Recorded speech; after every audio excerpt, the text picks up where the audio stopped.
Hey guys, I'm Mark, and today I wanted to go over an interplanting concept that I tried this year and I'm very happy with. You can see to my right, I've got sunflowers, and then they're interplanted with sweet potatoes down below. The sweet potatoes kind of cover the ground and spread out, and then the sunflowers just go straight up through them.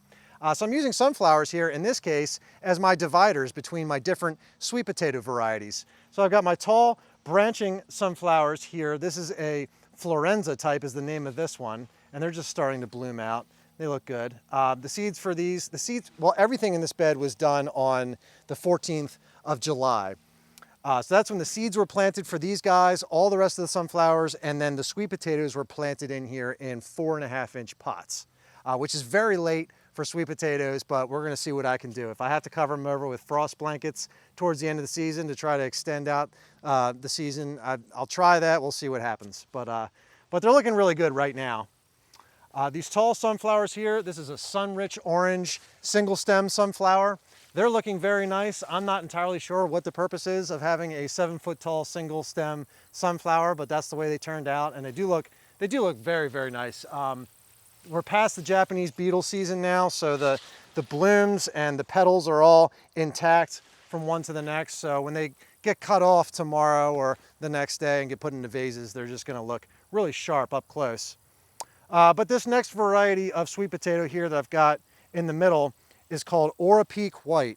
It's bred out of Orapeake Farms in Virginia, where I got my starts from, and he thinks it's a cross between Baker, which is like more of a traditional orange sweet potato, and the Hayman, which is a white heirloom that's typically found on the eastern shore of Maryland and Virginia. That's kind of a local thing around here, is the Hayman White. But it looks like a orange sweet potato, but when you cut it open, it's like a pale white color on the inside. So that's what that one is. And then this one down here is Baker. I might have Baker confused with Hayman. These might be reversed, but that's the three varieties that I have. So I'm interested to see how they turn out this year. But the sunflowers just grew straight up through them. You can see the sweet potatoes did an excellent job at shading out the ground, keeping the moisture in, keeping the temperature cool, and keeping the weeds at bay. And it's just a great thing to use to take up space if you've got a lot of open ground that you don't exactly know what to do with for that particular year. This last variety of sunflowers that I have here on the end is called Soraya. That's another branching sunflower. Now this is more typical for a sunflower to get this tall. I mean, if it's a branching variety, then I can understand it being this tall. If I got to stake it, then it's worth it for me because I get so many cuts out of them and they keep going. I just kind of lucked out with the single stem ones though, because that just kind of, for only getting one bloom off of each plant, it's sort of a high risk in terms of if I got thunderstorms or whatnot. I really lucked out because I planned on staking those with some T-posts and some strings, which I never got around to, but there they are, they're still standing. Knock on wood. At least they'll make a couple more days in order for me to pick a whole bunch of them.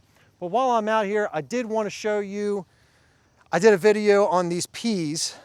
These are peas that I planted where my corn was earlier in the season, and they're just looking so nice. They're coming up, they're starting to sprout out of the ground, so I'm very, very excited to have these guys. But anyway, for now, that's my video. Just wanted to do a quick video to show you my sunflowers and my sweet potatoes. I hope you liked it. Thank you guys so much for watching. I'll see you next time.